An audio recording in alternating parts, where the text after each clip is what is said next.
It's going to be nice, though, I think, getting out of the spotlight and just getting to live my life and do things that I want to do and, not have to sit and I love talking to all of you, but it's going to be nice to not have to sit in front of a microphone, multiple times a week. I really appreciate all of you, but it will be nice to kind of get away and relax for a little bit. Look at how happy Caitlin Clark is after escaping the toxic culture, while the WNBA is practically losing its mind over the confirmation of her huge contract. I keep getting notification in people commenting under my shorts videos that Caitlin Clark's gone. She's left the WNBA.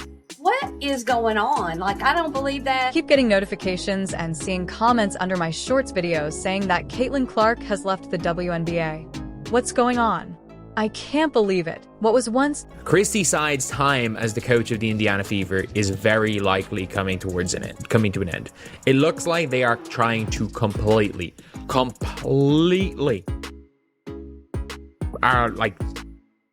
shut it down. It's just a rumor is now a cold, hard fact, and it's got the league scrambling so much that they even fired Christy Sides from the Indiana Fever. The chaos is real, and nothing seems to make sense anymore with everything falling apart. There's really no reason for Caitlin to stick around. But what exactly are the details of her new European deal? There are already so many players heading overseas to play during the off-season.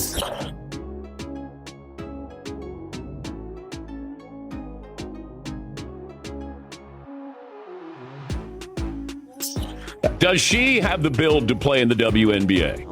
What will happen to her Nike contract, which is tied to the WNBA? And how will all the legal matters play out?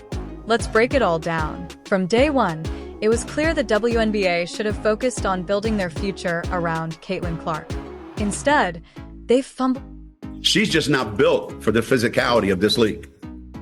Yeah, and she's not quick enough to get away from the physicality. So badly that now Clark is heading to Europe, and the league is in full panic mode because they're about to lose the cash cow that could have secured their future. If you're wondering why, let's talk about Caitlin Clark's rookie season, because calling it amazing doesn't even come close. She wasn't just good, she was People are tuning in. Now, I'm not going to lie to you. I have not tuned in 1 second since Caitlin Clark was eliminated, but that's not unusual. Electrifying. Her three-point shots were coming from another time zone, her court vision was insane, and fans? They were showing up in droves, filling arenas to capacity. Record-breaking TV numbers. The Caitlin Clark effect was in full swing. She single-handedly gave the WNBA a much-needed spotlight, dragging them into relevance, whether they were ready. But yes, she will have a target on her back as well. For it or not. She wasn't just any rookie. She was the rookie. The one who could have carried the league to new heights. And what did they do? Absolutely nothing to keep her happy. Behind the scenes, it was a different story. Sure, Clark was boosting the WNBA's ratings, but instead of being treated like the star she is, she was practically getting battered on the court every night. Veterans were targeting her. Flagrant fouls were... She's been box office. She was the main attraction. And there were so many storylines that's been associated with her. Most recently, the whole thing with her and Cheryl Swoops, even though it really wasn't her. It was Cheryl Swoops and all this. Every time you turned around, there was something that she had to deal with. Coming down like confetti. And the league? They were just sitting there, popcorn in hand, watching it all unfold. It's like they didn't realize she was their golden goose until... Oops. Now she's out the door. Now Caitlin's had enough. She's packing up and heading to Europe, where they'll likely treat her like the basketball royalty she is. Meanwhile, the WNBA is running around like a chicken with its head cut off, wondering how on... Get caught for some technical fouls. She struggled with physical defense she's faced at the professional level and voiced frustration with the league's officiating, recently telling reporters, quote, "I feel like I'm getting hammered and everybody is physical with me. And opponents get away with things that other people don't get away with." That's what Caitlin Clark said. On earth they're going to keep fans interested? ESPN?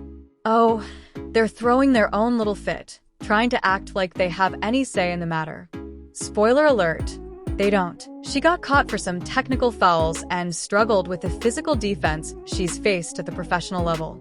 Recently, she voiced her frustration with the league's officiating, telling reporters, "I feel like I'm getting hammered and everybody is physical with me.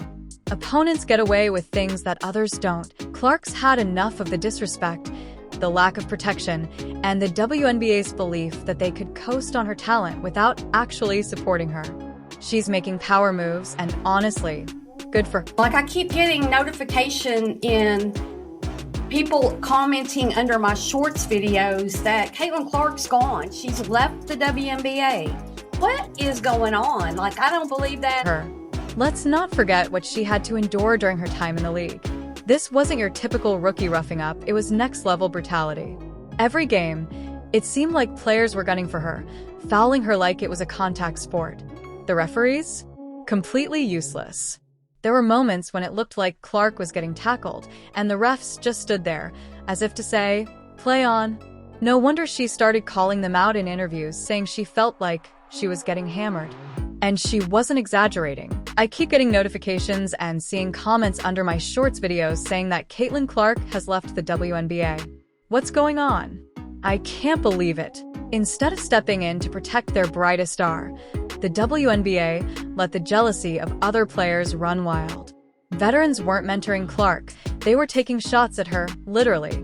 It stopped being about basketball. Hey man, your meal ticket is under constant attack. There's been dirty plays all season. And became personal, while the league just stood by, twiddling its thumbs. Now they're paying the price.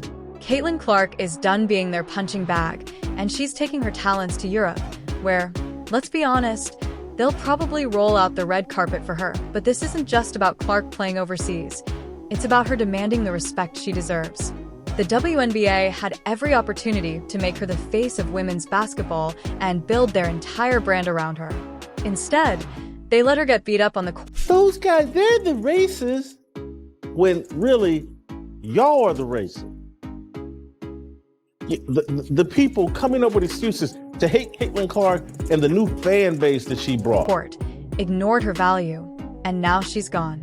And now, they're in chaos, scrambling to figure out how to keep people watching without their biggest star. ESPN's panicking too because, guess what? All those viewers they were counting on to boost their ratings? Gone just like that.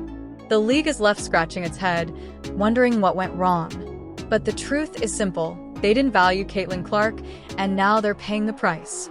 Clark's move to Europe isn't just a win for her. It's a wake-up call for both the WNBA and ESPN. They took her for granted, and now all they can do is throw a tantrum while watching the player who is supposed to carry their future walk away, leaving them. The Michael Jordan of the WNBA was assaulted, has a black eye during the second half of the game because Dejanay Carrington stabbed her with her fingernails in the eye. Play the, I believe it's, side 11. Could we just play this on a loop? So I'm not exaggerating. In the dust. ESPN was living the dream when Caitlin Clark burst onto the WNBA scene, and who could blame them? The moment she stepped on that court, it was crystal clear. This wasn't just another rookie. This was a game changer. ESPN saw dollar signs, future headlines, and a flood of new fans just waiting to jump on the Caitlin Clark train. So, they went. And then all of a sudden your hand turns downwards and straight into the eye of the biggest star in the WNBA. It's not a natural act. And I called it out yesterday in real time watching the game. Like, hey, that was on purpose. That was not an accident. And all in, hyping her up as the next big thing in women's basketball. And you know what? It worked. Clark's games were instant blockbusters, viewership numbers skyrocketed, and ESPN was riding that wave like it was the only show in town. She was their golden ticket, and they were loving every second of it. But let's not forget Chindi Carter's little stunt. This one. There was also a stat that came out a few weeks ago that said Caitlin Clark received 17% of the WNBA's flagrant fouls this season, and 80% of those flagrant fouls were committed by the Chicago Sky against Caitlin Clark. Now, this one that we see right here that I believe should have been a flagrant foul was not called that. So there have been cheap shots, there have been hard fouls, there have been other plays that haven't even been called flagrant fouls. It's a classic. After she poked Clark in the eye, nearly blinding her for the whole playoff game, there was no ejection, no real punishment. It was as if taking out the league's brightest star was just a casual Tuesday for the WNBA. The message? It's open season on Caitlin Clark, and nobody's stepping in to stop it. And this wasn't just a one-off incident either. Clark was on the receiving end of let her cook. Y'all stop being petty. Stop being catty, because she like a double-edged sword. She couldn't tell left and right, and it's bothering y'all, and I see it. 17% of the WNBA's flagrant fouls during her rookie season. Let that sink in for a second. She wasn't just targeted more than anyone else. She was practically a magnet for cheap shots. And 80% of those fouls? Yeah, they came from one team, the Chicago Sky. Carter's shoulder check was just the start. Players like Diamond DeShields took it even further, running her over in a fit of frustration during a game where the score wasn't even close. Clark got knocked down game after game, and all your biggest star, your meal ticket, the reason why you have relevancy, just got stabbed and assaulted, and nothing. All the while, ESPN stayed silent. No calling out the league, no pushing for better protection, just business as usual, milking Clark's popularity while she was out there getting slammed. Let her cook, y'all. Stop being petty, stop being catty, because she's like a double-edged sword. She couldn't tell left from right, and it's affecting y'all. And I see it. The locker room dynamics were even worse. Clark wasn't just dealing with fouls and physical aggression on the court. She was dealing with a toxic atmosphere within the league itself. Every time you play rookies, you just want to fucking kill them. I've never experienced the racial comments from the Indiana Fever fan base. It's unacceptable, honestly. We've been professional throughout the whole entire. It doesn't matter who you are, what rookie you are, vets are coming at your neck, because we're here to show you, like, this is a grown women's league and this is the best league in the world for a reason. So it doesn't matter who you are. I'll look back in 20 years and be like, yeah, the reason why we watching women's basketball is not just because of one person. It's because of me too, and I want y'all to realize that. Saw her as a newcomer who didn't deserve the attention she was getting, and instead of supporting her, they did everything they could to push her out. This wasn't the kind of environment where a star could thrive. Clark had become more of a liability in their eyes, a threat to the status quo, rather than someone who could elevate the entire league. The WNBA's failure to recognize Clark's value until it was too late is staggering. They had in their hands a player who outshined legends like Diana Taurasi and Sue Bird, not just in terms of talent, but also in terms of impact. Taurasi and Bird may be icons of the game, but neither of them drew the kind of attention or revenue that Clark did in just her rookie season. Yet, despite all of this, the WNBA didn't do enough to protect her. They let her walk away, and now they're left to deal with the fallout. Now that Clark's gone, ESPN's in full meltdown mode. They're scrambling, watching their viewership numbers plummet without the one player who is drawing in all the fans. Before she announced her departure, WNBA games featuring Clark pulled in nearly 2 million viewers, while the rest of the league barely scraped by with 400,000. That's not just a dip, it's a cliff dive, and ESPN knows it. They're scrambling to figure out how to keep people watching, but without Clark, they're running out of tricks. What's worse is that ESPN knows they could have done more. They could have used their massive platform to call out the WNBA for letting their biggest star get beaten up night after night. They could have demanded better officiating, stricter penalties for players targeting Clark. But nope, they did nothing. They sat back, hyped up the drama, and kept counting the viewers rolling in. Now, they're left picking up the pieces, wishing they had done something while they had the chance. Caitlin Clark was the WNBA's golden goose, the player who could have carried them into a new era of success. Instead, the league allowed petty rivalries, dirty play, and internal politics to push her out the door. Now, as they scramble to figure out what went wrong, the reality is clear. They let their best player walk away without putting up a fight, and they're going to feel the consequences for a long time to come.